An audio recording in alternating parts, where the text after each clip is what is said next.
నేను డాక్టర్ ప్రమీల. ఈరోజు మనము చిన్నపిల్లల్లో కనపడుతున్న ప్రాబ్లము ఎడినాయిడ్స్ గురించి తెలుసుకుందాము. చాలామంది తల్లిదండ్రులకు ఎడినాయిడ్స్ ప్రాబ్లం అనేది తెలియకపోవడం వల్ల వాళ్ళు లాస్ట్ స్టేజ్ వరకు వెయిట్ చేసి చాలామంది పిల్లలు సర్జరీకి వెళ్తూ ఉంటారు. ఇది ఎందుకు జరుగుతుంది అని అంటే ఎడినాయిడ్స్ అనేవి ఒకటి పిల్లల లోపల ఉంటాయి. అవి తరచుగా ఇన్ఫెక్షన్కి లోనవుతుంటాయి.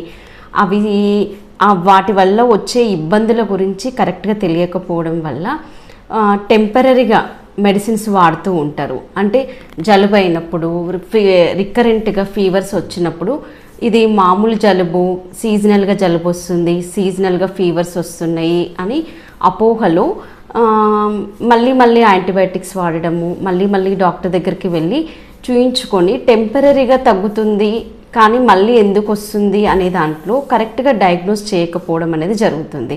ఈ కరెక్ట్గా డయాగ్నోస్ చేయకపోవడం వల్ల ఏమవుతుంది అని అంటే ఫస్ట్ స్టేజ్ ఉన్న అడినాయిడ్స్ కాస్త 4th స్టేజ్ వరకు వెళ్ళే వరకు కూడా వాళ్ళకు ఒక అవగాహన లేకపోవడం జరుగుతుంది. దీనివల్ల ఏమవుతుంది, 3rd గ్రేడ్ అడినాయిడ్స్ ఉన్నాయి, 4th గ్రేడ్ అడినాయిడ్స్ ఉన్నాయి, మీ బాబుకు ఇబ్బంది అవుతుంది సర్జరీ చేయకుంటే అనే స్టేజ్లోకి ల్యాండ్ అయిపోతుంటారు. యాక్చువల్గా ఎడినాయిడ్స్కి టాన్సిల్స్కి రెండు ఒకటే అనుకుంటుంటారు చాలామంది. ఎడినాయిడ్స్ వేరు, టాన్సిల్స్ వేరు.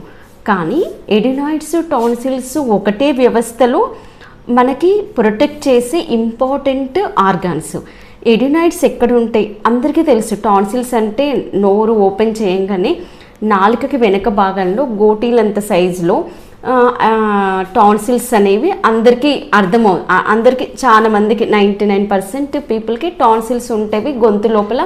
అవి ఎప్పుడైనా మనం చల్లగాలికి పోయినప్పుడు, కూల్ డ్రింక్స్ తాగినప్పుడు, తరచుగా ఇన్ఫెక్షన్కి లోనవుతున్నప్పుడు అవి స్వోలన్ అవుతుంటాయి అనేది చాలామందికి అర్థమవుతుంటుంది. ఎప్పుడైతే ఈ టాన్సిల్స్ అనేవి ఎలా పనిచేస్తుంటాయో ఇమ్యూనిటీని అంటే మనల్ని ప్రొటెక్ట్ చేసే విధానంలో సేమ్ అదే విధంగా ఎడినాయిడ్స్ కూడా పనిచేస్తుంది. ఫస్ట్ మనము ఈ ఎడినాయిడ్స్ ఇన్ఫెక్షన్కి లోనైనప్పుడు హోమియోపతిలో చికిత్స విధానం ఎలా ఉంది, ఎడినాయిడ్స్ ప్రాబ్లం ఉన్న ప్రతి పిల్లోనికి సర్జరీ లేకుండా హోమియోపతి మెడిసిన్స్ ఎలా ఇమ్యూనిటీని పెంచుతాయి అనే దాని గురించి వివరంగా తెలుసుకుందాము. ఫస్ట్ ఈ ఎడినాయిడ్స్ అనేవి ఒక లింఫాయిడ్ టిష్యూ.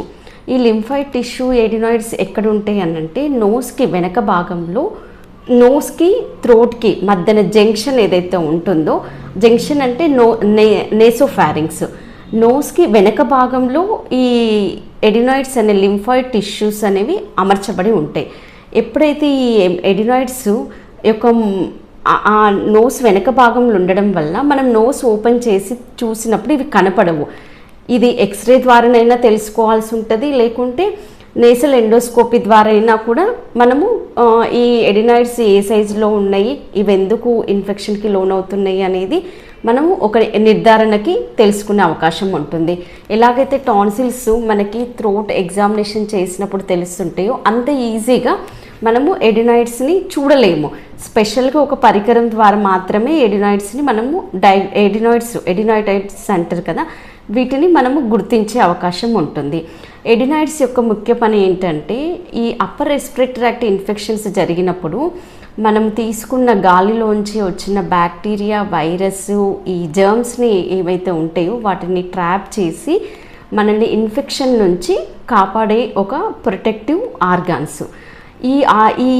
ఈ ఎడినాయిడ్స్ ఏమవుతుంటాయి అంటే ఫ్రీక్వెంట్గా మనల్ని రక్షించే ప్రయత్నంలో ఒక అలసటకి లోనై వాటి యొక్క ఫంక్షన్ అనేది తగ్గిపోవడం వల్ల అవి వాటి సైజుకి మించి పెరగడం అనేది జరుగుతుంది.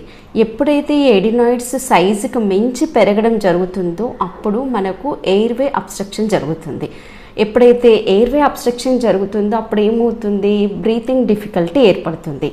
సో మనము ఎడినాయిడ్స్ స్వోలన్ అయిన పిల్లల లోపల మనము ఫస్ట్ గుర్తించే లక్షణం వచ్చేసి ఏంటంటే మౌత్ బ్రీతింగ్.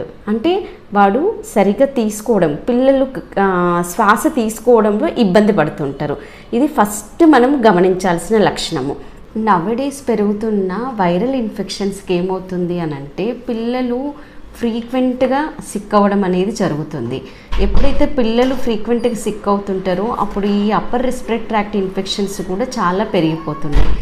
ఎప్పుడైతే ఈ అప్పర్ రెస్పిరేటరీ ఇన్ఫెక్షన్స్ పెరుగుతుంటాయో అప్పుడు మన లోపలికి ఎంటర్ అయ్యే బ్యాక్టీరియా, వైరల్ జెమ్స్ కూడా ఎక్కువ సార్లు మన శరీరంలోనికి ఎంటర్ అవ్వడం వల్ల ఎడినాయిడ్స్ అనే వ్యవస్థ అనేది ఫంక్షన్ అనేది దెబ్బతినడం జరుగుతుంది. సో ఆ విధంగా కూడా ఎడినాయిడ్స్ అనేవి ఫ్రీక్వెంట్గా స్వోలెన్ అవ్వడం అవకాశం ఉంటుంది. అదేవిధంగా ఈ పిల్లల లోపల ఎడినాయిడ్స్ ఇన్ఫెక్షన్ అనేది క్రాస్ కంటామినేషన్ కూడా అవుతుంటాయి ఫ్యామిలీస్ లోపల. ఎలాగంటే పెద్దవాళ్ళకి ఎలర్జీ ఉన్న పిల్లలు ఉన్నారనుకోండి, ఎలర్జీ ఉన్న పెద్దవాళ్ళ లోపల ఈ ఎలర్జిక్ ఇన్ఫెక్షన్స్, డస్ట్ ఎలర్జీన్స్ ఇవి ఎక్కువ ఉన్న వాళ్ళకి ఏమవుతుంది అని అంటే, ఎప్పుడైతే పిల్లలు మనతో ఉన్న క్లోజ్ అసోసియేషన్లో ఉన్నప్పుడు క్లోజ్డ్ అంటే అక్కడెక్కడనే ఎక్కువ మంది ఉన్నారనుకోండి, అప్పుడు ఈజీగా ట్రాన్స్మిట్ అయ్యే అవకాశం ఉంటుంది. సేమ్ అదేవిధంగా ఏసీ రూమ్లో ఎక్కువ ఉండడము, కూల్ డ్రింక్స్ ఎక్కువ తాగడము, అపార్ట్మెంట్లో ఉండడము, ఈ క్లోజ్డ్ ఎన్విరాన్మెంట్స్లో ఉన్న వాళ్ళ లోపల ఏమవుతుంది అని అంటే క్రాస్ కంటామినేషన్లో వైరల్ ఇన్ఫెక్షన్స్ పెరగడం ద్వారా ఎడినాయిడ్స్ అనేవి ఫ్రీక్వెంట్గా సిక్ అయ్యే అవకాశం ఉంటుంది. ఎప్పుడైతే ఈ ఎడినాయిడ్స్ ఇన్ఫెక్షన్కి లోనై స్వోలెన్ అయినప్పుడు అక్కడి నుంచి పిల్లలు ఇబ్బంది పడే అవకాశం ఉంటుంది. ఫస్ట్ మనం గుర్తించే లక్షణం వచ్చేసి మౌత్ బ్రీతింగ్. మౌత్ అంటే నోటితోనే శ్వాస తీసుకోవడం జరుగుతుంది నోస్ అబ్స్ట్రక్షన్ వల్ల. రెండో ముఖ్యమైన పాయింట్ వచ్చేసి గురక అనేది చిన్నపిల్లల లోపల చాలామంది లోపల చూస్తూ ఉంటాము. ఇది ఎలా ఉంటుందంటే ఎడినాయిడ్స్ ఉన్న పిల్లలకి మిగతా పిల్లలకి తేడా వచ్చేసి, ఒక రూమ్లో బాబు నిద్రపోతుంటే రెండో రూము హాల్ అంటే బయట వరకు కూడా గురక వినిపించే అవకాశం ఉంటుంది. మనకు ఎలా అనిపిస్తుందంటే ఇంత చిన్న పిల్లోనికి పెద్దవాళ్ళకి అంటే ఒక 60 years 50 years ఏజ్ గ్రూప్ ఉన్న వాళ్ళకి ఎంత పెద్ద గురక వస్తుందో అంత లౌడ్ స్నోరింగ్ ఉంటుంది. ఇది చాలా ముఖ్యమైన పాయింట్. ఈ నోస్ అబ్స్ట్రక్షన్ వల్ల గురక రావడము, మౌత్ బ్రీతింగ్ ఉండడం వల్ల ఎక్కువ డ్రైనెస్ పెరగడం వల్ల లిప్స్ లోపల క్రాక్స్ ఉండడము, ఈ రాత్రంతా నోరు తెరుచుకొని పడుకోవడం వల్ల ఏమవుతుంది అని అంటే లాలాజలం అనేది తగ్గిపోవడం వల్ల బ్యాడ్ బ్రీత్ స్టార్ట్ అవుతుంది. ఎర్లీ మార్నింగ్ మనము పిల్లల్ని గమనించినప్పుడు అఫెన్సివ్ బ్రీత్ అనేది చాలా ముఖ్యమైన పాయింట్.